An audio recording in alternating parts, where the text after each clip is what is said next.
the real spokesman of the Democrat Party right now. She and Bernie. What an unusual couple that is. Scott Bessent, the Secretary of the Treasury, was talking about this yesterday and saying that, really this is all because of Chuck Schumer and his weak position in the party. He can't afford to look weak in negotiations. He has to look tough. So this is Chuck Schumer trying to look tough. I don't think it's working out for him. Listen to the Secretary of the Treasury about this. Joe, let's just step back for a minute and look how we got here. Chuck Schumer did the right thing in the spring and led the Senate to a clean CR. What we've got here is the House they passed a clean CR. The Republicans have the votes in the Senate, and he will not allow his members to come across. And what's changed since then is it's his poll numbers. So the president, Vice President Vance, Speaker Johnson, Leader Thune, they're not negotiating with Chuck Schumer and Hakeem Jeffries. They're negotiating with Representative Ocasio-Cortez because she's nipping at his heels. And, so the American people are being held hostage by Chuck Schumer's poll numbers. And, we're starting to see some of the very few moderate members left in the Democratic Party in the Senate drift toward wanting a solution. Chuck Schumer's blocking it. When I look at Chuck Schumer and Hakeem Jeffries, straight out of Brooklyn, makes me glad that I left New York in 2020. And your question about the shutdown, this is a choice that Schumer and Hakeem Jeffries have made. And if they want to shut the government down, then there are ramifications. You think they'd like to finally shrink the size of the federal government and use this as the opportunity, or are they hoping that we get things settled within the next couple of days, then that they don't have to do that? Well, what they want is what's good for the American people and what's good for the country is a clean CR. The Democrats want to negotiate in the like terrorists. They want to say this is what we have to have, and if we don't get it, we're going to close down the government. So what President Trump, Vice President Vance, and the Republican leadership want is for the Democratic side to show a little leadership. And I don't think it's unreasonable for the president to use all the levers. Because, Joe, what they are asking for, they're asking for $1.5 trillion increase in spending. And let's just go back. That would be almost as big as the ill-fated IRA, which caused the worst inflation in half a century. So they want to put this inflationary impulse into President Trump's already strong economy. The economy is growing at 3.8%. We don't need 1.5 trillion pumped in. The Democrats seem to love inflation. I think Bessent's doing a great job as Secretary of the Treasury. And I think he's right about this. And it really is all about Chuck Schumer. No doubt about that. Schumer had a very different opinion about all this back in 1996. Not making this up. Chuck Schumer actually had the absolute opposite. See, this tells you it's all politics. Chuck Schumer has the exact same, is against the same position he held in 1996. Listen to this. This is an anti-fraud amendment. Over where we go, people say, well, why can't you stop illegal immigrants or others from coming here? And the number one answer we give our constituents is when they come here, they can get jobs, get benefits against the law because of fraud. It's fraud, he said in 96. And here, the gentleman from Florida has put together the most effective anti-fraud measure we can find without it changing the actions of the government one bit. And we find all this opposition. Ladies and gentlemen of this chamber, what I worry about is that this bill, which started out with good intentions, whether you agree with it or disagree with it, is going to end up being the same kind of thing that the public gets angry with us on. We say we're doing something, and we do nothing. Yeah, they're not doing much now. Because every time someone makes a rational and small proposal to get something done, people say, well, what about this hypothetical, that hypothetical, etc. I urge support of this amendment if you believe you want to stop fraud in immigration, you have no choice but to support this amendment. Gentleman's time has expired. I mean, a few years ago, this is the thing. Democrats, it would if it weren't for double standards, they have no standards at all. In '96, he was absolutely for cracking down on illegal immigration. Now he's not. Why? Because it's the position that Donald Trump has taken. Anything that Donald Trump says, they're going to be against it, which is a brilliant thing for Trump to use, and he uses it brilliantly, effectively. What he does is he takes reasonable positions that are in line with mainstream political thought in America. He carries them out, and everybody says, well, that makes a lot of sense. And the Democrats, because it comes from Trump, are automatically against it. They find themselves defending these bizarre positions. And it's not working well for them. I mean, it works well with their base. But as you know, and as I have often said over the years, you can't win a national election if all you have is your base. That's true for either side.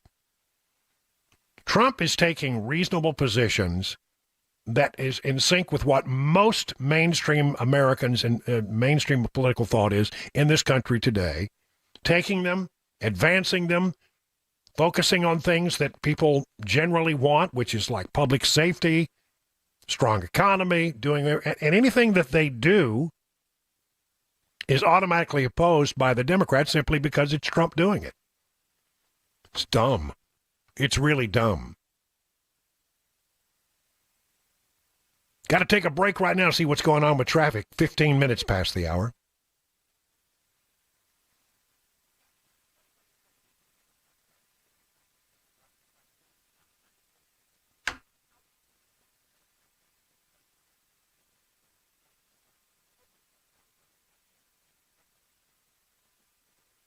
We're looking for a high today of 80. Beautiful day. 60 right now in Nashville. And a weekend. It's just the perfect fall weekend. It's really going to be nice. Abundant sunshine, low 80s. Just enjoy this wonderful fall weather. Is this Indian summer? I don't know. Are we in Indian summer yet? I don't know. One way or the other. It needs to go 7 consecutive days for Indian summer. Is that right? I didn't know that there was a real metric on that. 7 days. That should be a week, right? Period of usually in warm weather. If you're listening to AI, Google's AI, it does not give a specific number of days. But that was what I had always thought when I was young. Yeah. Speaking of traffic, did you see this thing that happened out on I-65, Cool Springs Boulevard northbound? Is this the screws and nails thing? Yes, 10,000 screws and nails dumped on the interstate. Yeah, they just reopened it. What a mess. Crazy. I hope they got it all cleaned up. Just takes one to ruin your tire. Oh, I'm telling you, I am so glad I'm not on that stretch of road. I mean, I wonder how many people will get to work today not really realizing what they have done. When they come out to their cars, it'll be the slow leak. It'll be the slow death leak of their tire. Yeah. Sometimes the worst thing you can do in a situation like that is to pull the thing out. Right. Just leave it in there and try to get to the station. Yeah. Anyway, be careful out there. They did get it cleaned up, but what a mess it was. All right, so we're talking about what's going on with this whole government shutdown. Is it going to get better? I don't know, but I will say this: it does give me a little bit of optimism to see that some of the organs of the left are now questioning the Democrats about this shutdown strategy, and does it make sense? In other words, does it make sense to shut down the government because you, the Democrats, want to give money to people who are illegal aliens, who are in this country illegally? That's really what it comes down to. And even CNN is asking semi-hard questions. What you support does bring back funding for emergency Medicaid to hospitals. That's Jake Tapper. Some of which does pay for undocumented immigrants and people who don't have health insurance. And also there is this provision, and it's not about undocumented immigrants, it's about people with asylum seekers and people with temporary protected status, et cetera, but about their ability to get Medicaid. So they're non-citizens, they're not undocumented, they're not illegal. Why even include that in a bill, knowing that they're going to seize right upon that and use that to message. Well, what we're doing is fighting to protect the health care of the American people against the largest cut to Medicaid ever. That's Hakeem Jeffries. 14 million American citizens are going to lose their health care as a result of what Republicans did. You're talking about the subsidies again, but I'm talking about the non-citizens. No, I'm talking about the Medicaid cuts. That document that you just showed me, that was the one big ugly bill. 14 million Americans are going to lose access to health care. Their hospitals, their nursing homes, their community-based health clinics are closing because of what the Republicans have done. Not sure I agree with that assessment, but one way or the other, isn't it refreshing that at least the questions are being asked about all of this? All right, let's see what else we got here. I got all kinds of stuff about the shutdown. Besant says the people are being held. Trump, on Thursday, said Democrats have given him an unprecedented opportunity to slash federal agencies, signaling plans to harm his political opponents during this government shutdown. Came after the administration froze about $18 billion for two major infrastructure projects in New York and canceled roughly $8 billion more for climate-related projects in Democrat-leaning states. That's what Bernie Sanders is all upset about. Says you can't do that. Well, we'll see. We'll see. Trump said he's going to meet with the White House Office of Management and Budget to determine which of the many Democrat agencies, most of which are political scams, should be cut. Yeah, let's use this as an opportunity to trim the size of government. The government which governs least is that which governs best. Government is out of control. We got all kinds of wasteful spending that's been put into the budget and into these different agencies over the course of time by the Democrats. Why not use this as an opportunity to just get shed of them? I think the courts have been pretty consistent in saying that Trump has the ability to manage the executive branch as he sees fit. Will there be pushback? Yeah, but okay. And again, Americans love the idea of cutting government, spending. Republicans take the reasonable position, and Democrats find themselves, because they can't go along with anything that Trump wants, being opposed. Could be layoffs, could be big cuts. This will be a very big day in determining all of that. By the way, the Senate is going to have a vote here in a bit. Now, if they don't come around and find the votes for this thing to let the CR, the continuing resolution, go forward, that will pretty much be it through the weekend. Nothing's going to happen till probably next Tuesday. Because, Congress working on a Monday? Come on, are you kidding? 22 past the hour.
Coming up, we take a look at the economic impact of a long government shutdown.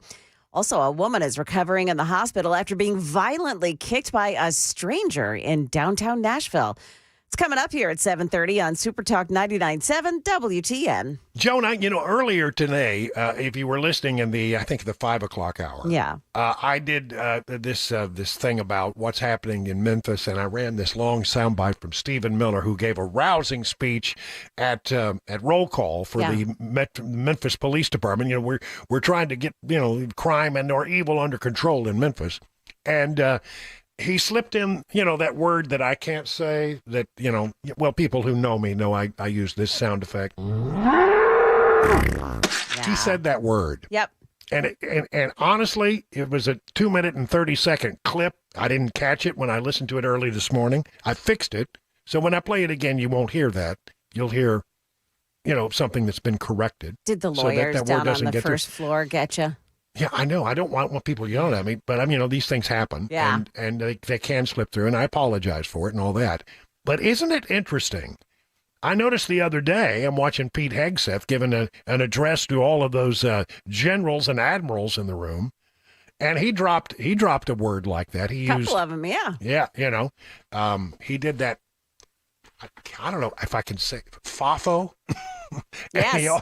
and he also used a barnyard epithet. Let's put it that way. Yes, but when he said FAFO, he said FAFO. He didn't. Yeah, he didn't say the go words. there. Right. Yeah, but everybody knows what that means. Oh, I mean, but I guess the thing I'm getting to is it seems to me that more and more and more, it's becoming sort of a rite of passage for politicians to use curse words, which is a shame. It's a shame. It's, again, part of the coarsening of our nation. Yes. It really is.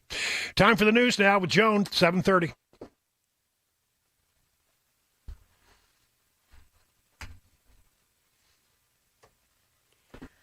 Good morning. I'm Joan Jones with your top stories. Some concern now about whether the U.S. economy can sustain a long shutdown, an issue being talked about here on the third day of our current government shutdown. Here's ABC's Elizabeth Schultze. Kind of the best example that we have is the 2018 shutdown, which was also under President Trump at the time. That lasted 35 days, so it actually stretched into 2019. And what we saw from that was an $11 billion hit to GDP. In other words, the overall output in the economy was $11 billion less during that time than it would have been. The Trump administration's also weighing layoffs of federal workers. White House Press Secretary Carolyn Leavitt saying that would likely be in the thousands. A 64-year-old woman is dead. Another person has been injured after they were hit by a WeGo bus while crossing the road. Channel 4's Alexandria Adams. Police tell us that Patricia Owens and Jeffrey Hawley were crossing Dickerson Pike near Ewing Drive Wednesday night this week, and the bus driver swerved to try to avoid hitting them. Owens died at the hospital from her injuries. We know that Hawley was hit by the side mirror and is expected to be okay. Now, WeGo says no one on the bus was hurt. The company is cooperating with police investigation into how this all happened. And in downtown Nashville, a 70-year-old woman crossing the street was knocked to the ground and left unconscious. This happened on Tuesday night as that woman crossed Commerce Street at 4th Avenue. A man approached her, jumped in the air, and kicked the woman in the chest. The woman's neighbors say she suffered a broken hip and broken arm. This could happen to anybody at all, anywhere at all.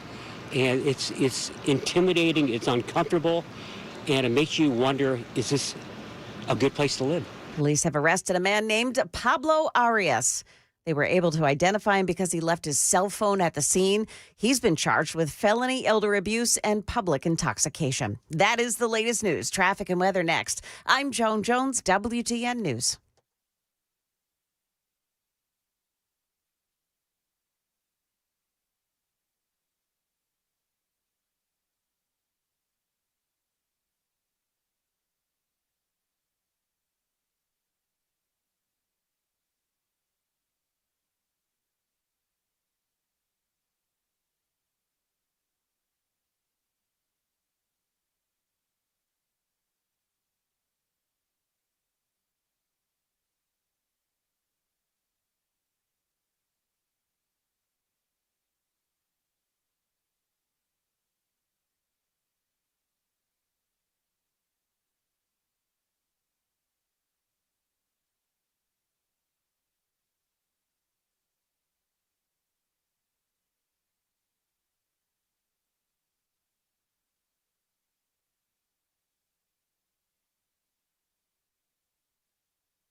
Okay, in Mount Juliet this morning on 40 in the westbound lanes, there's a crash before Mount Juliet Road, and it's stop and go from Golden Bear Gateway, exit 229 up to that spot. You've also got a crash being worked on all morning long on 65 southbound, right at, this is in Talbot's Corner, right before the downtown exit. And in Goodlettsville, Long Hollow Pike at Cartwright Street, that's the scene of another crash. Traffic every 10 minutes every morning on Super Talk 99.7 WTN.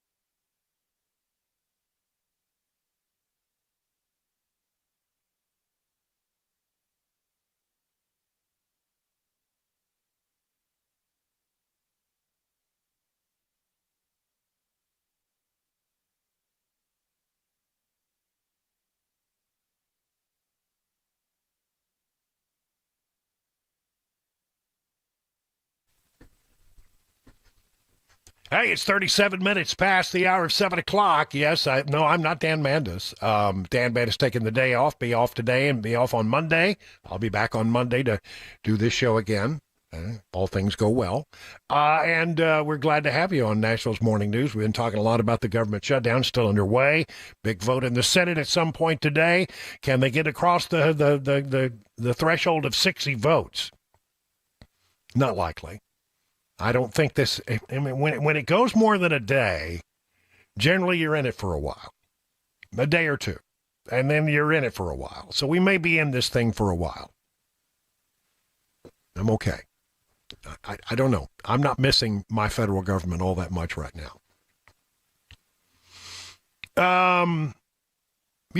One time I had to go down to Mexico on vacation. Had to go. Well, I wanted to go. I wanted to get to Mexico in the worst way, and as it turned out, it worked out just fine because I was flying Ryanair. If you've never flown a Ryanair flight, they are really something. First of all, they don't operate the same way the airlines do. They're sort of semi-charter flights. And so a bunch of people are chartering to go down to Mexico, for vacation and what have you. And I went to BWI to get on the flight. They don't have a counter. The people who are on the plane get out and handle the arrangements for the flight, and then you get on a bus, and they don't even have a gate. They got to put you on a bus and drive you out there, and you got to walk up the stairs and the whole 9 yards. So it's an unusual situation. And you get there, and if they're late, there's nobody to tell you they're late. You're just standing around wondering. Well, when are they going to be here? Are they going to be here? What's going on? Nobody seems to know. You're all standing around looking at each other because there's no gate. There's no information to be had. And it was just a very frustrating thing. It's the closest, Joan, I ever got to being thrown off a plane. Wow. Because I was, when we finally got, it went on for like 2 hours. We're 2 hours late getting on the plane. Nobody's explaining. It's a chaotic situation. Finally get seated on the first bus load, and they had to go back and get another bus load. We're sitting there waiting on the second bus load to arrive, and I asked the flight attendant, what is going on? Why were you 2 hours late? Yeah. And I think it was a pretty fair question. Next thing I know, she is marched off in a huff. Did she bring security back to talk to you? I go back to reading my book, and all of a sudden I feel a presence hovering over me. Oh. It was the pilot. Wow. And he said, is there a problem here? And I said, well, yeah. I said, there is a problem. And I closed my book, and I turned to him and I said, here's the thing. We have been waiting for 2 hours.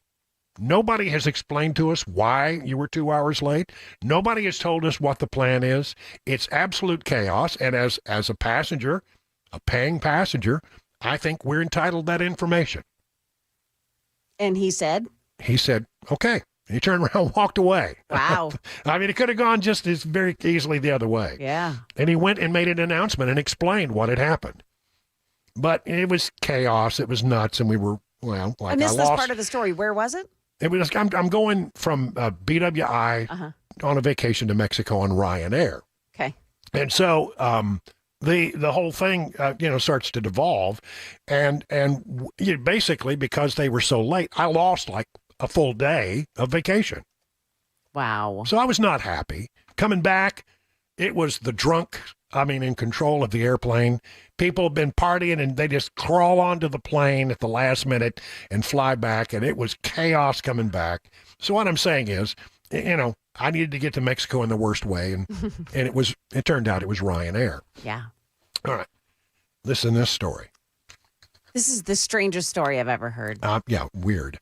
A passenger plane was diverted after two men began to act erratically about 15 minutes into a flight. Ryanair flight from Milan, Italy to London diverted to Paris after two passengers started destroying their passports. Passenger was on board with the flight, spoke with the Daily Star, describing the incident as the scariest 15 minutes of my life.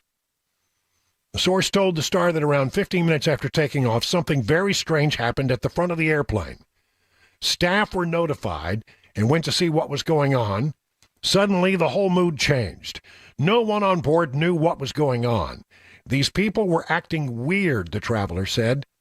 According to the report, one of the men, this is where it gets interesting, began ripping the pages out of his passport and eating them. I'm going to repeat that. Yeah. One of the men began ripping pages out of his passport and began to eat them. A second man rushed to the lavatory and tried to flush his passport down the toilet, which caused other passengers to, quote, freak out. New York Post says a flight attendant knocked on the lavatory door, pleaded with the man to come out, which led to more tension among the passengers. Well, they diverted to Paris. French law enforcement boarded the aircraft and arrested both the men. They went on to London after a delay, and this, unlike my flight, Ryanair apparently did compensate the passengers for their inconvenience in some way. So what in the world was going on? So there's another thing that happened concerning flights, and this happened yesterday, maybe overnight. The drones, bunch of drones took down, it ended up stopping a ground stop in Germany at the Munich airport. The 17 flights were canceled. Lots of drones. They were talking about shooting them down. They didn't do that. 3,000 passengers stranded. And it happened in Scandinavia last week as well. So are these the Russian drones, or are these, like the kind of drones that, I have? They're not talking about that. They're saying it was just drone sightings. So I think it was probably drones like you have. And it reminds me of what happened to us. What was it? This is the fall. So what was it, in the spring or maybe last fall? All the flights got disrupted here as well because of drone sightings. Right. All across the country. Yeah. Well, and those aren't Russian drones. You can be sure of that. Yeah. Yeah. No, look, the drone thing is a difficult thing, and I think they've got to resolve it. But one way or the other, the FAA is supposed to be in charge of that. And are they doing a good job of keeping drones out of airspace? I don't know. It's hard to do it when there are so many. There are millions of them in America. There are millions of drones in America. I own 2. How high can yours go? Well, higher than it's supposed to go. There's a ceiling. I forget what the ceiling is. But I got to tell you, after about 400 feet, you can't see the thing. Oh, yeah. You get it about the height of a major skyscraper in America today, and it's you have a real hard time keeping track of it because you can't see, and you're never supposed to have your eyes off the drone while you're flying. Yeah. So, but it'll go. There was one time when I first got my very first drone many years ago. I was in Maryland, and I took it more than a mile high. Wow. Yeah. Whoa. Now, you could get in real trouble for that in Maryland. I think it wasn't really clear at that time what the ceilings were. Yeah. They have placed ceilings on it now. But we're going to have drones. There's no doubt about it. Drones are going to be a part of what we do in America. Amazon's wants to have You push a button on your phone and have a drone deliver it to you in 15 minutes or less than a half an hour. A couple of Amazon drones collided yesterday. Oh, my gosh. Yeah. Yeah. Well, we got to figure that one. There's some things to work on. Got to figure that one out for sure. Time for a check on traffic at 45 past the hour.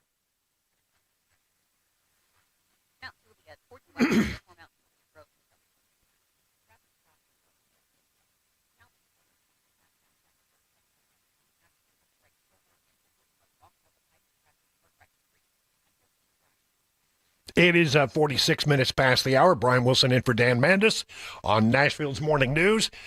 This story is pretty interesting. Representative Barry Loudermilk of the Republican of Georgia is saying that they have new evidence about those pipe bombs that were found outside of party headquarters on January 6th, 2021. You remember, we know we have pictures of somebody planting these pipe bombs that were, apparently they found out that they would not explode, but they had all of the elements they needed if they'd been hooked up properly. Two of them. One at Democrat headquarters, where, by the way, that's where Kamala Harris on that particular day was stationed, where she was staying until she was needed on Capitol Hill. She was working out of Democrat Party headquarters. You have the Republican headquarters, which are a little closer to one of the House office buildings, the Rayburn building. It's not very far from there. And they both had pipe bombs, and we've seen pictures of the person who dropped them there from a distance. He had a hoodie on, and they've never been able to solve that. Listen to this. Loudermilk recently named to a new congressional investigative committee. It's amazing what having an administration that actually wants to get the truth can do to change the narrative. The Georgia congressman charged the Biden administration issued misleading information about the pipe bombs that were planted on the night before January 6th. They were not forthcoming with information. They always use this excuse. It's an ongoing investigation, so we can't share the information. What we've learned through the Trump administration is the story doesn't fit with the facts that we're finding. It appears to us that the pipe bombs had a 60-minute egg timer on them. Loudermilk said he received a report from the FBI that the pipe bombs did not have an electronic timer. The only timer was that 60-minute egg timer. It's impossible that these pipe bombs were placed and armed on the night of the 5th. He believes they have to have been placed at some point not long before they were found on January 6th. He says there remains questions about what happened to AT&T's data. See, this is the thing. This is the one thing that really just stinks about this whole January 6th bomb question. First thing a law enforcement agency does in a situation like this, they say, okay, we know about what time the bombs were planted, or they think they did. You go back and you check the cell phone records. Who was there? You can triangulate this stuff down to a few feet. You can find the phone connected to that in most cases. In this particular case, strangely, there is no cell phone data. The data are corrupted. Which raises my suspicion, says Loudermilk.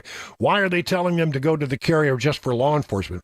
They said they found out that the stuff had corrupted data, so they're unable to track down who that phone belonged to. Isn't that interesting? I mean, what are the chances that that particular bit of data would turn out to be corrupt? I'm sorry, there's a little problem with the data. We can't give you that. I don't like the smell of this at all. 50 past the hour.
Governor Bill Lee celebrating the feds in Memphis. And Vanderbilt University gets a proposal from President Trump. Those stories coming up here at 8 o'clock on Super Talk 99.7 WTN. It is 54 minutes now past the hour of 7 o'clock on Super Talk 99.7. Brian Wilson in for Dan Mandis on Nashville Morning News. Glad you're with us. Lovely day on tap. It's going to be 80 degrees and perfect. Saturday, 81 degrees and perfect. Sunday, 81 degrees and perfect. I mean, it's going to be hard not to. I mean, I've got no excuse now. I got to go out and do yard work. There's nothing stopping me now. A lot of yard, a lot of work. Okay, this Des Moines superintendent story is just getting stranger and stranger, more bizarre by the moment. On September 29th, Town Hall reported that former Des Moines superintendent of schools and illegal immigrant Ian Roberts, remember that name, was registered to vote in Maryland. Now it turns out that Roberts was receiving mail-in ballots at his Maryland address for at least 5 years. So, what? This is unbelievable. I mean, first of all, this guy, we find out he's the superintendent of schools, hired by the school board in Des Moines proper, which, you know, you got to look at Des Moines as sort of like we look at Nashville. Nashville blue, everything immediately outside of Nashville vibrantly red. Same thing is true in Iowa. The city of Des Moines, pretty blue. Outside the city limits, very red. So they hired this guy. Turns out he's not an American citizen. He's here illegally. He's got all kinds of criminal background, carrying a gun, carrying a weapon. And now we're finding that he was an active voter in the state of Maryland beforehand. Let me read a little bit more. Fox News is reporting Roberts was an active voter in the state. According to the official website for the Maryland State Board of Elections, Roberts, who overstayed a student visa from 1999, has an active voter status and is a registered Democrat in Maryland. The development first reported by columnist Dustin Grage. Republican State Delegate Matt Morgan, who's chair of the Maryland House Freedom Caucus, told Fox News Digital that Roberts' registration means he was eligible to vote in all federal, state, and local elections despite not being a United States citizen, and also despite not likely having lived in Maryland for the past decade. Morgan explained there's nothing in Maryland law allowing non-citizens to be registered to vote in federal or state elections, even if he was still a legal resident. In other words, you have to be a citizen. Listen to the questions that they're now asking, and are they good questions? They're absolutely fair questions. We're always told, that there's no real voting irregularities. That's just a myth that Republicans come up with. But here we have a guy who was in this country illegally and apparently registered to vote in the state of Maryland. How did Mr. Roberts, the Freedom Caucus is asking, remain in Maryland after his student visa expired? How did an immigrant here illegally register to vote in the first place? According to his self-reported work history in multiple states, how has his voter registration remained active at an address he could not have lived at for the past decade? He's in Iowa. He's still getting mail-in ballots for Maryland. Why is the State Board of Elections obstructing a valid request by the Department of Justice to ensure compliance with federal election laws? I can answer that one for you. They don't want anybody poking around in their election rolls, because I think you're going to find a lot of stuff like this. Maryland is the bluest of the blue. It truly is. I lived in Maryland for a lot of years. When I worked in D.C., I lived in Maryland. And boy, I tell you what, I think in some parts, like Montgomery County, Maryland, just north of the District of Columbia, I think it's Democrats outnumber Republicans 3-1. When I lived there, we called it the People's Republic of Maryland. Yeah, that's right. Boy, and, Prince George's County and other around there, not much better. Anyway, questions being raised now, not only about how did this guy become the superintendent of schools in Des Moines, but how was he able to be registered to vote in the state of Maryland when he wasn't a citizen. They say that doesn't happen, but apparently it did. It is 59 minutes past the hour. Time for the news with Joan Jones.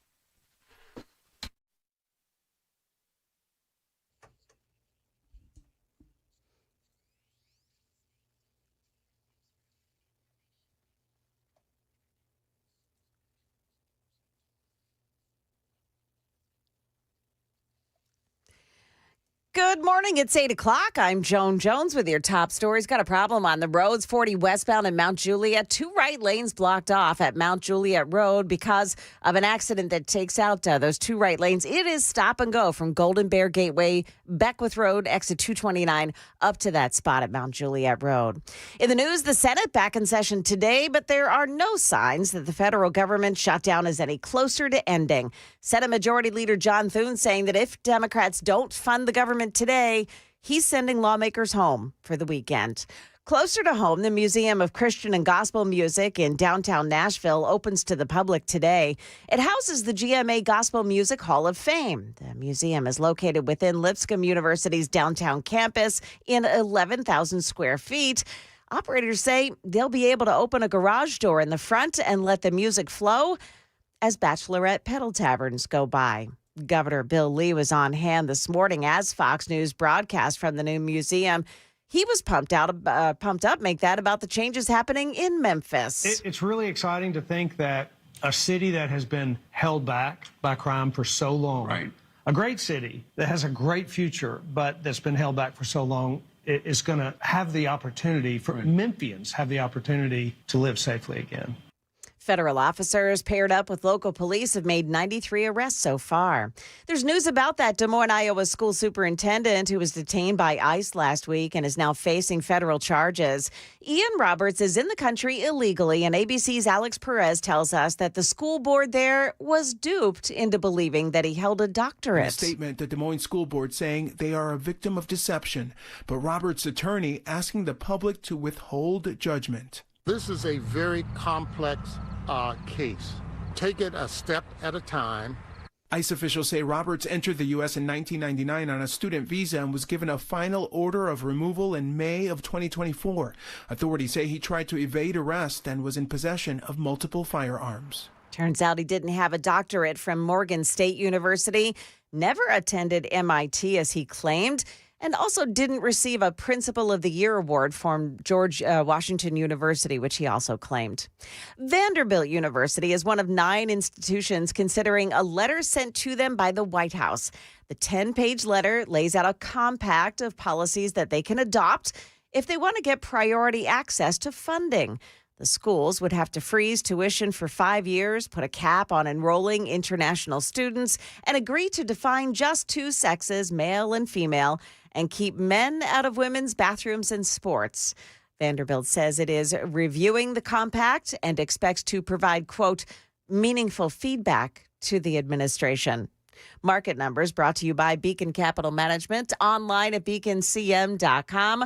Well, stock futures are on the plus side this morning as we head into the last half hour of pre-market trading. Dow futures plus 40, NASDAQ futures up just a fraction. We've got S&P futures gaining 1. That is the latest news, traffic, and weather next. I'm Joan Jones, WTN News.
So we have some problems this morning in Mount Juliet. It's on 40 westbound side before Mount Juliet Road. That's a crash there taking out 2 right lanes. Murfreesboro Pike in Antioch, there's an accident at Pinhook Road, and then a crash in Hermitage, too, on Old Hickory Boulevard north of Lebanon Pike. Traffic every 10 minutes every morning on Super Talk 99.7 WTN.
It is 8:07 on Super Talk 99.7 WTN on this Friday, October 3rd. Good morning to you. If you're just getting up and around, we're glad to have you on board. By the sound of my voice, you may realize I am not Dan Mandis. Dan Mandis taking the day off, and I'm happy to be filling in for him. I'm Brian Wilson. I'll be here all the way through 9 o'clock at 8:35 after the news. We'll check in with Chris Hand, find out what's going on with his show, what he has planned. Haven't talked to Chris in a while. We have a lot of things to catch up on. I haven't really talked to Chris since the Charlie Kirk thing. And I know how important Charlie Kirk was to Chris.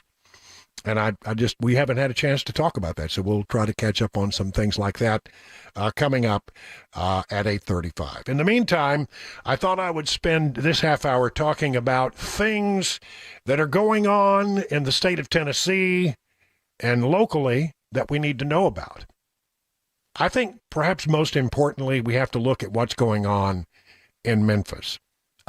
We have federal officials have sent in a bunch of different law enforcement agencies to back up the Memphis Police Department. And Stephen Miller from the Trump administration was on hand at roll call. I mean, Pete Hegseth is there. Pam Bondi was there. They were all there in Memphis to try to make everybody aware of the fact that we're cracking down on crime in Memphis in a big way. And this was the roll call speech that he gave. And yes, I have taken out the offending word so that it doesn't bother us this time. Here is Stephen Miller. To the Memphis Police Department, to the officers that I see sitting in front of me, we are about to provide you with a level of support you cannot even imagine. This isn't just a task force. This is a all-of-government unlimited support operation. ATF, DEA, FBI, ICE, Department of War, every resource we have. And they're not going to be sitting behind a desk at a keyboard. We are sending in real cops with guns and badges to go out with you on the street every single night making arrests. These are people who have taken down drug cartels, kingpins, the worst criminal offenders in the United States, standing with you shoulder to shoulder to shoulder. All we ask from you is to show up at roll call every single night with your brothers and sisters in the federal government and to go out and get the criminals off the street. And if you do that, I pledge to you, we will liberate this city from the criminal element that has plagued it for generations. This is not just a strategy shift. This is an attitude shift. We are not going to live in an environment anywhere where there is a street that belongs to a criminal, where there is a neighborhood that belongs to a gang, where there is any physical space anywhere that belongs to anyone other than the law-abiding citizens and families of Memphis. The idea that there is a square inch of block in this city where a citizen doesn't feel safe is unacceptable. This is Memphis. This is the United States of America, and all that is done. It's over. It's finished.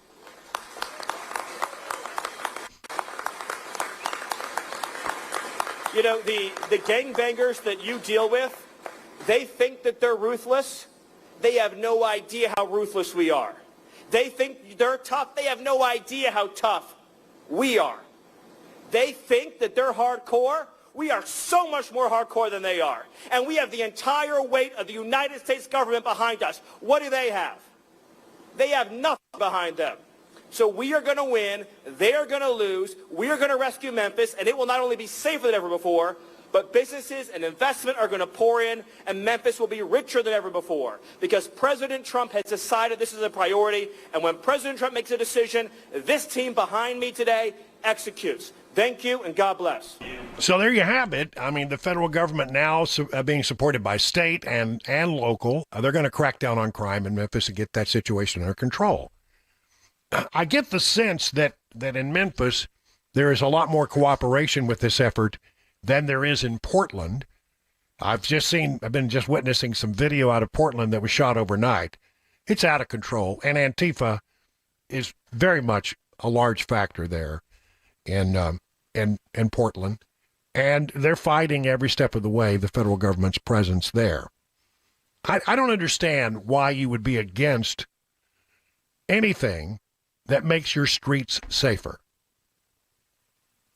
I mean, having a crackdown like this and getting criminals off the street and making sure that people can walk the streets in a safe way ought to be the goal of every mayor in an American city. Public safety, job number one. In Memphis, they're trying to turn it around. The governor's on board, the federal government's on board, and it would appear, at least initially, that the local police will be working hand in hand to try to crack down on crime. We'll see. Meanwhile, in Nashville, where they also have a crime problem, I don't care what they tell you, because I don't believe the numbers because I don't think that the data are correct. The Metro Council, you would think, would be very focused on things like improving public safety, making our streets safer for the people who come to visit, the people who live here, the people that work here. That's job number one. Job number one. What are they focused on? From the Tennessee Star. Metro Council scheduled to vote at next week's meeting on a resolution condemning all acts of the United States government and the State of Israel that contribute to a continuation of the genocide of the Palestinian people, end of quote. That's what they're focused on. First of all, I'm sure that any resolution passed by the Nashville Council will make a huge difference in Gaza. But that's where they're spending their effort. That's where they're spending their time. Ridiculous. It comes from Councilmember Jenny Welsh, represents District 16. If passed, the Metro Council would be taking an official stance concerning the ongoing conflict between Israel and Hamas, specifically denouncing actions taken by both the U.S. and Israel that the resolution characterizes as contributing to what it describes as genocide of the Palestinian people. That's where we're spending our effort in Nashville. Come on. Is this where we need to be focusing our attention, our effort, our intellectual effort? Senator Marsha Blackburn, running for Tennessee governor, commented on the resolution set to be debated by the Metro Council, calling the measure absurd. The council member has it wrong. Has she forgotten about the pain that Hamas, Hezbollah, and others have inflicted on thousands of innocent people? She should stay informed. Well, she's right. I mean, set aside the fact that Israel didn't start this mess, but they finished it. Why in the world would we be in support of people who carried out a massacre against the people of Israel? Just don't think I don't understand that. I have a hard time. Certainly don't think that this is where the Nashville city government ought to be focused. Focus on some real things. By the way, get those license plate readers approved, huh? Would you? We got more to talk about what's going on in the state of Tennessee and other things that I think you'll find interesting. Right now, I got to stop for a check on traffic at 15 past the hour.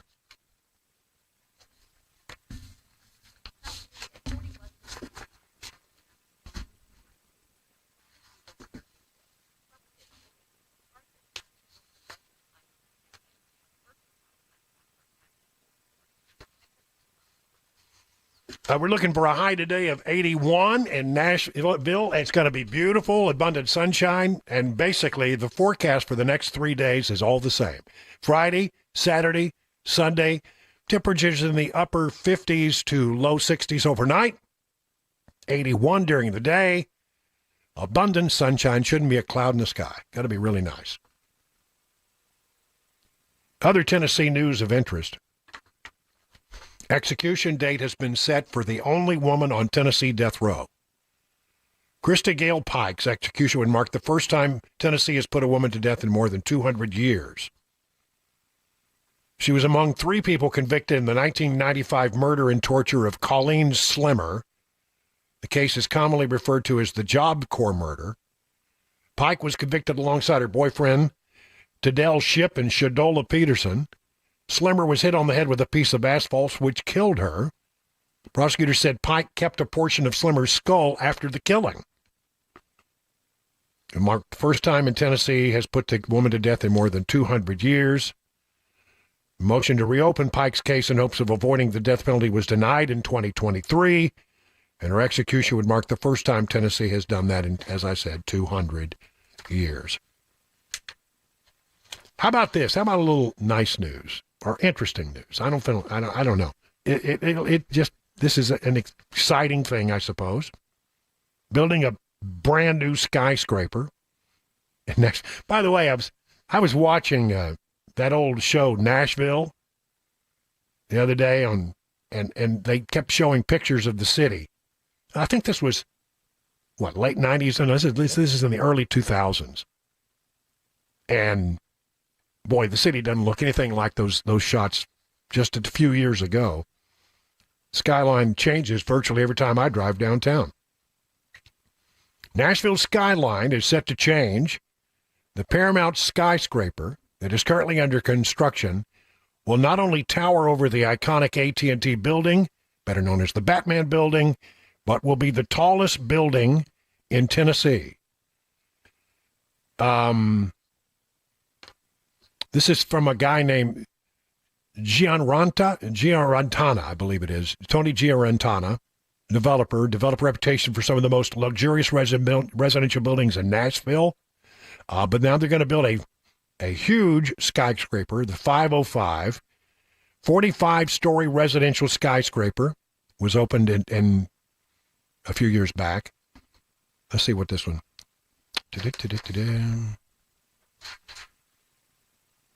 So they're using this on this new one, which they call the Paramount. Paramount has 140 condominiums at the top, a beautiful, spectacular condominium, only on level 40, which is the penthouse level of the Four Seasons, for example. We have 360 apartments, which will be converted in the future to condominiums, on top of 500 parking spaces, 60 stories. It's going to be 60 stories tall. It will open in 2028 at 1010 Church Street, right next to the, say it together, YMCA. That's going to dominate the skyline, isn't it? I mean, the Batman building, we look at that, it's a pretty good-sized building. This is going to be way bigger than that. And the tallest, we are now told, in the entire state of Tennessee. 60 stories, opening May of 28. Just call it 20 minutes now, past the hour of 8 o'clock on Super Talk 99.7.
Well, his name was Jihad. What else we know about the man who attacked a synagogue in England yesterday?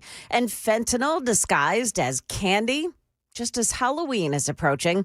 All of that and more coming up here at 8:30 on Super Talk 99.7 WTN.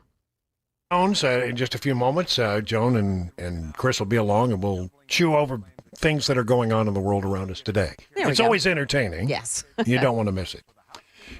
In the meantime, let's just bring it very up to date about where we are on some of these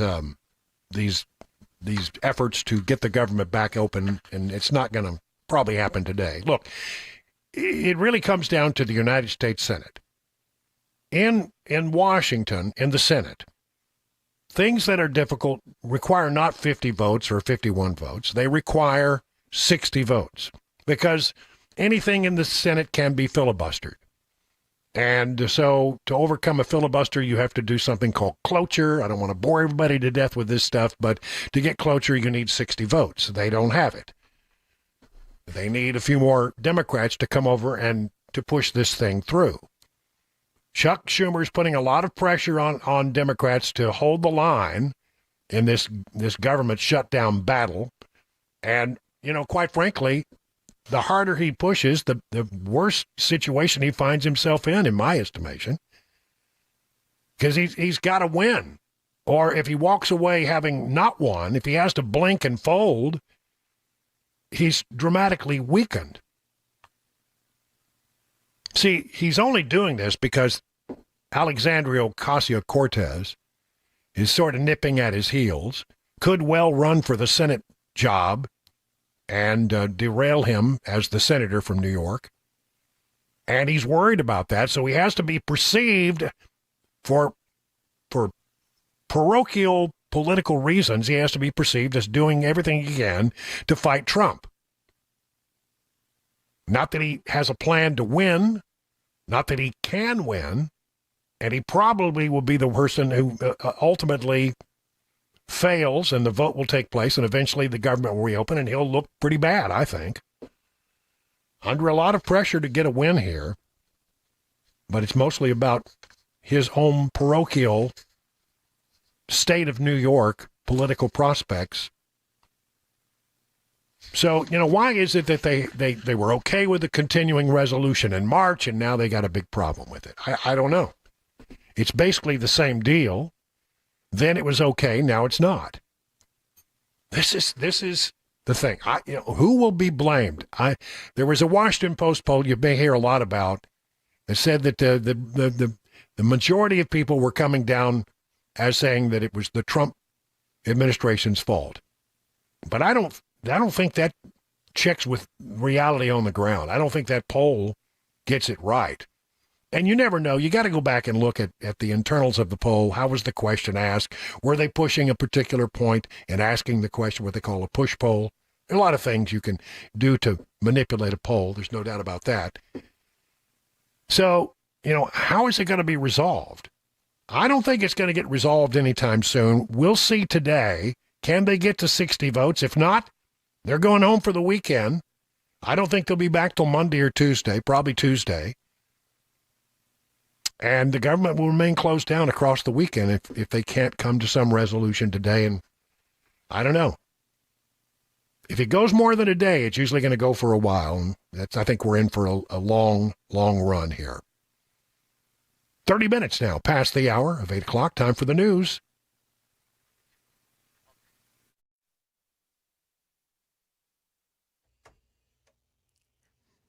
Good morning, I'm Joan Jones with your top stories. In the UK, police are still standing guard outside synagogues after the car ramming and stabbing attack that left 2 people dead and 6 others injured yesterday. Authorities stepping up security at Jewish institutions across the UK.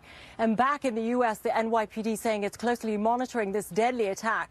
Armed officers standing guard at synagogues. Authorities on high alert as in this investigation ramps up. Police are now saying that the attacker was a 35-year-old who was named, and you can't make this up, Jihad. Jihad al-Shami was his name, a British citizen who was born in Syria. He was shot to death by police. If you're keeping track, the tally of arrests in Memphis as the president's crime crackdown there continues now stands at 93. And so far, the opinion of whether a federal presence is needed there remains mixed. We shouldn't have no National Guard coming here. What they're telling me, they can't control the crime. The police can't control the crime here. I love the idea of the federal government supporting local and state government when local and state government have either not been able to control the violence or have chosen not to control the violence. Attorney General Pam Bondi saying a Tren Aragua terrorist was among those arrested in Memphis yesterday. And got a warning for parents as Halloween approaches. West Palm Beach police announcing the seizure of brightly colored fentanyl balls. They're disguised to look just like gumballs. They discovered the candy lookalikes during a traffic stop this week. Detectives say traffickers are intentionally making fentanyl in candy-like forms to attract children and young adults in an effort to drive addiction. Now, to see what these drug balls look like, check out the photo I posted on my X account. Find me there at Joan Jones WTN. Market numbers brought to you by Beacon Capital Management, online at beaconcm.com. Trading has begun and the Dow Jones Industrials up 88, NASDAQ gaining 63, and the S&P is up 16 points. That's the latest news, traffic, and weather next. I'm Joan Jones, WTN News.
So you've got an accident in Berry Hill on 65 northbound. It's right before I-440. It's over to the right shoulder. Antioch, Murfreesboro Pike at Pinhook Road.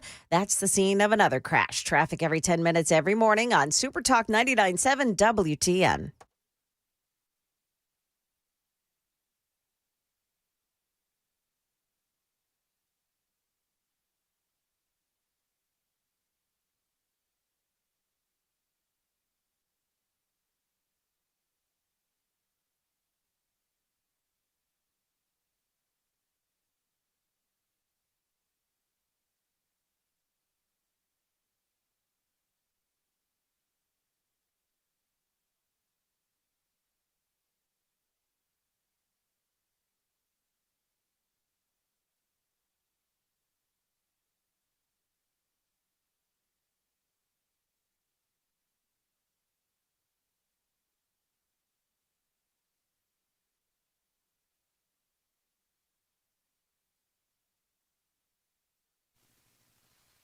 Hey!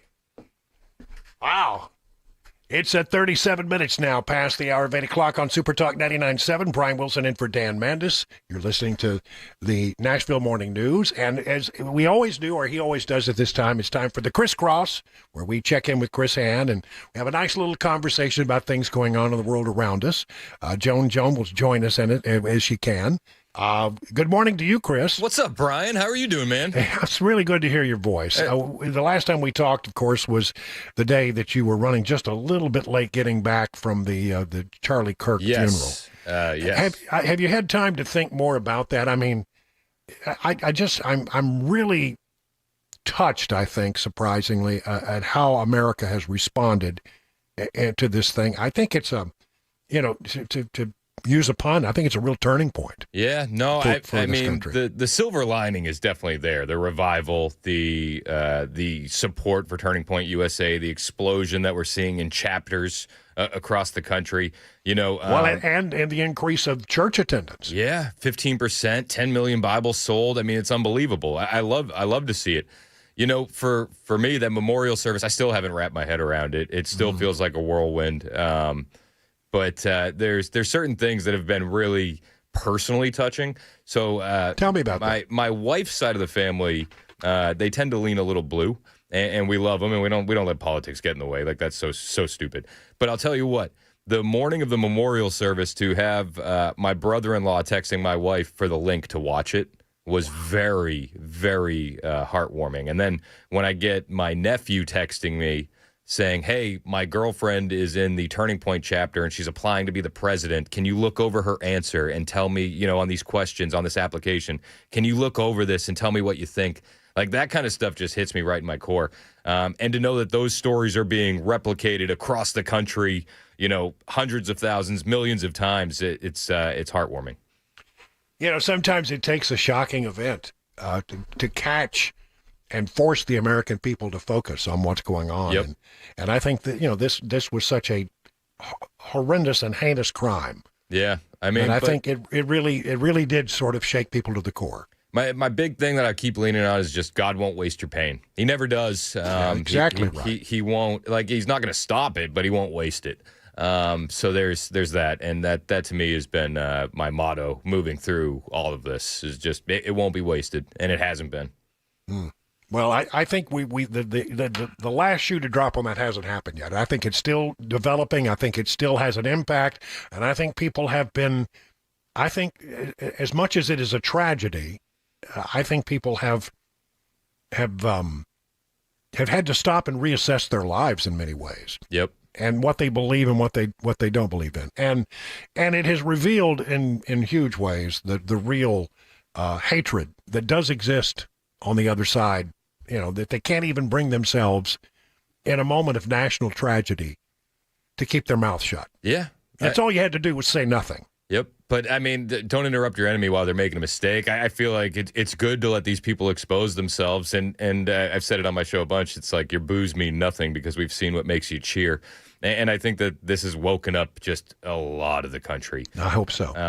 And then, even moving forward, then we get this government shutdown. And again, we have all these people who have their eyes open, and now they see that the Democrat Party is elevating illegal aliens above American citizens. Mm-hmm. Whether they wanted to believe it or not, it's on full display, and people are paying attention. And you see the narrative peddling from the mainstream media, but it holds no weight anymore. Nobody's paying attention to what they're selling. Nobody's buying it, and that's really hopeful as well. Yeah, I think it's the longer it goes, the better it's going to be long term for Republicans.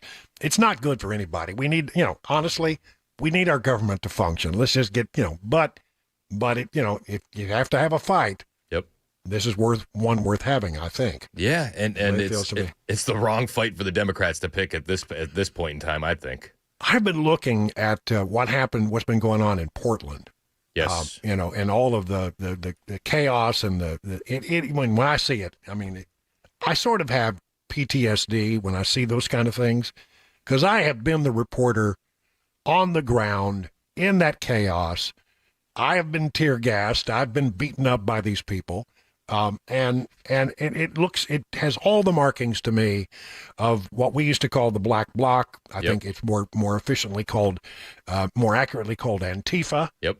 They're actively involved in Portland and trying to, interact in a negative way, and they're getting tear gassed, they're getting arrested, and that's what should happen. Yep. But I'm just shocked, stunned, and amazed that this is allowed to go forward.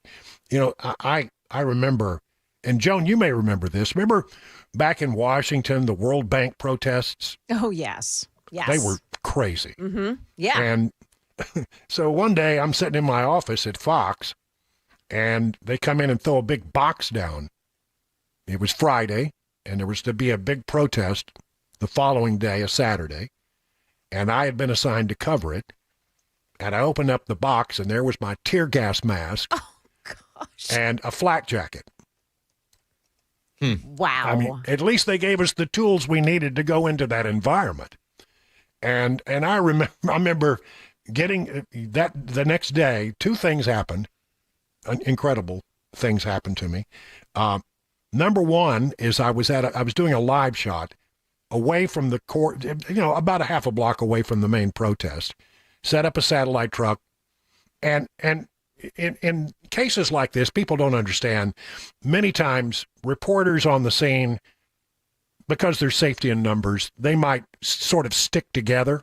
They try so I was at a live shot, and CNN came up and set up their live shot next to us, and we were sort of looking out for each other because it was chaotic, and people were attacking media at this thing. And so I'm doing my middle of my live shot, and I see a guy coming at me from across the lawn, and he's barreling and running directly at me while I'm on the air. And I'm thinking, oh, this is not going to go good. And as he comes fast, and I'm talking, but I'm sort of seeing him out of my periphery, and he comes in and bounces directly in front of my at a full run, and bounces directly and stops right in front of my live shot, and goes, lies, he's telling you lies. But because he had momentum when he stopped there, I just sort of grabbed him by the side of the neck and flung him out of my live shot. Let's go. And he ends up in a crumpled heap on the ground. And then, well, the CNN photogs may or may not have beaten the crap out of the guy. I don't know. So that was one. A happy ending. Yeah, that one was okay. The next one was not so good. Protesters, they bring in the police, the horses and the police on horseback for crowd control. And these protesters decided that what they would do is that they would, I'm hearing some noise. Is anybody else hearing that besides me? Yeah, I am too. Yeah, I'm hearing it too. Okay, there it goes. I think so. So they were bound and determined to sort of interrupt the press, and they were going after these horses, and they had flags, and they were, sort of trying to get the horses to panic by sort of, I don't know how to express it, sort of shoving these flags in the direction of the horses and trying to get them to spook. Yeah. And so I was in there, right? And so when you're a reporter, a good reporter or a good producer, and your cameraman is in that situation, your cameraman is blind on the left side. Can't see anything on his left side. Why? Because its right side is really blocked, I guess, really. Just can't see anything on the right side because he's got his eye in the viewfinder. Right. He can only see what is in the viewfinder, can't see anything coming at him from the right side. So a good reporter, good producer, stands to the right and behind the photographer to protect the photographer, right? So we're in this chaos. We're down in the middle of it. He's got, the cameras are there, and the people are shoving and pushing, and they're waving the flags at the horses, and it's just total, absolute anarchy. And this guy comes in, and he's all dressed in black. He's got a camera. And he jumps in there, and he gets in the way of my photographer, and he starts bumping my photographer. Well, a little bit of bumping happens in these things, so I wasn't really all that worried about it. But all I did was I sort of tapped the guy on the shoulder and said, okay, we can all work together here, and try to stay off my cameraman. And the guy looked at me, looked at the cameraman, and gave him like a sharp elbow. Whoa. Well, I wasn't going to have that. And I don't know, I just went completely ballistic. I took a clipboard that I had and went, bam, hit the guy right in the nose. Let's go. And then about 15 people jump on my back, and this is no joke. Again, all the local reporters sort of know each other, and the crews all know each other, and it's more friendly than you might imagine. And that you do look out for each other in those kind of situations. And all of a sudden, the people on the front desk at Fox and Washington Bureau got a phone call from the people at C-SPAN who were there shooting it. They were on top of a van shooting down on all of this chaos with their cameras. Wilson's down. Wilson's down. They're jumping on Wilson. And I don't know how I got out of that thing alive, but I did. I lost my credentials. They stole a bunch of stuff. They ripped them off my neck, and it got really, really ugly. But thank goodness I got out of the thing, and my cameraman got out of the thing okay. But it was utter chaos. It's bananas. And I see that same thing happening in Portland now. Yeah, well, you're a big guy. I have a lot of friends that are on the ground in Portland right now, reporters, and Savannah Hernandez is an investigative journalist with Turning Point, and she's 5'5", and she's out there. And all these reporters with Turning Point, the Antifa guys know them by name. You know, they're very hip to the game, and if they spot them out there, they're on them like flies on you know what. And it's dangerous. But one of the things that I'm most hopeful about, though, is that they're getting federal charges these days. Mm-hmm. It's not a slap on the wrist with a local charge and a weak prosecutor and a liberal judge where they're being released the next day. Right. These charges are going to stick, and that's what we need. That's why I'm excited about what's happening in Memphis too. Like, let's get some federal charges on these criminals so that way they can actually be held accountable finally. You know, it's not hard to bring public safety to the streets. You just enforce the law. This is what we've been saying. How difficult? I mean, just do good basic police work, and you're going to be okay. I had a texter on my show yesterday saying, "Is there a way we can get a new law in the book?" I'm like, "Have you seen what Donald Trump has done with just enforcing the laws we have? Yeah, like, this is what we need to do." But it's not just the police. Once they, and as you said, Brian, once they get them into the court situation, you know, the prosecutors are just letting them off. Yep. Yeah. So that's why it's important for this to be done at the federal level. I think you're right. 100%. And I think you know, some of these people who have been going to these things, they get a light slap on the wrist and are released by local police. Now they're facing federal charges. Yep. Yeah, that changes your attention. That changes the way you go after the thing. That's for sure. No, you're absolutely right. Did you see last night? Nick Sorter was out there. Yes. He's another investigative reporter, and he got arrested. He got into a bit of a melee with Antifa protesters, rioters, depending on how you want to describe them. But he had stopped an American flag from being burned. That just drove them absolutely nuts. A melee ensued, and Nick was the one that was arrested by local police. Yeah. Yeah. Tells you everything you need to know, right? Yep, exactly.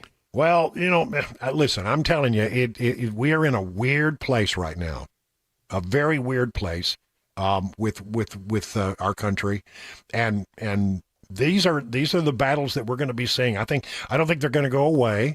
They may. I mean, if enough people get arrested and the charges stick, then maybe some of these bad actors. But Antifa is a real thing. Yep. And it's a serious thing, and not to be, sort of snickered at, and it's about time that we went after them and declared that they're a terrorist organization. And I'm glad we're doing that. Let's find out where that money's coming from. Yeah, and I think we need to go a step further. There's a city councilor in Portland, Andalita Morillo, and she's putting out videos telling how these guys to avoid being identified in the crowd, saying, buy a burner phone at the grocery store with cash. That way when you're organizing and getting on a bus, you can't be tracked. Make sure you cover your whole face, because if you just leave your eyes and your eyebrows out, that's the most identifiable part. Telling people about their gait. This is on an official X account that's associated with the Portland City Council, and she posted this, and it's tips on how to avoid prosecution when you're committing crimes. I mean, that's what it is. So I think that some of these officials need to be held accountable for what they're doing as well. It shouldn't just be the Antifa members, because these are Antifa sympathizers. Yeah, and at a time when, Memphis is going through this public safety crisis, and quite frankly, crime is a problem in the city of Nashville. Yep. I note that the city council is going to take up a resolution about condemning Israel in the United States and supporting the Palestinian cause. Mm-hmm. Yeah. Oh, joy. It's like it just always reminds me of the Jordan Peterson thing. It's like clean your room. If you're gonna change the world, clean your room first. That's what we need to focus on. Let's focus on Nashville. It's really amazing that in all the things that we have going on, that's where they're going to spend their time. Do you think even if they pass that, do you think word's going to get back to Gaza and they're going to be like, guys, we got Nashville. We got the Nashville City Council. Yeah, we should stick it out because Nashville City Council is with us. Yeah, exactly. Ridiculous. Give me a break. It's a waste of tax dollars. Chris, it's good. What do you got coming up on the show? All right, so we are going to talk about a lot of stuff. Congressman Tim Burchett is going to be joining the show at 10:35. We're going to talk about the government shutdown. We're also going to talk about he wants to haul Netflix higher-ups in front of a committee so that way they can discuss why they're sexualizing our children with transgender ideology. If you haven't canceled your Netflix membership, today is a good day to do it. So we'll talk to Congressman Burchett about that. We'll also dive into the latest on the government shutdown and the enforcement operations that have been stepping up all over the country. All right. Sounds great. We'll call it, we'll break it there at 52 minutes past the hour.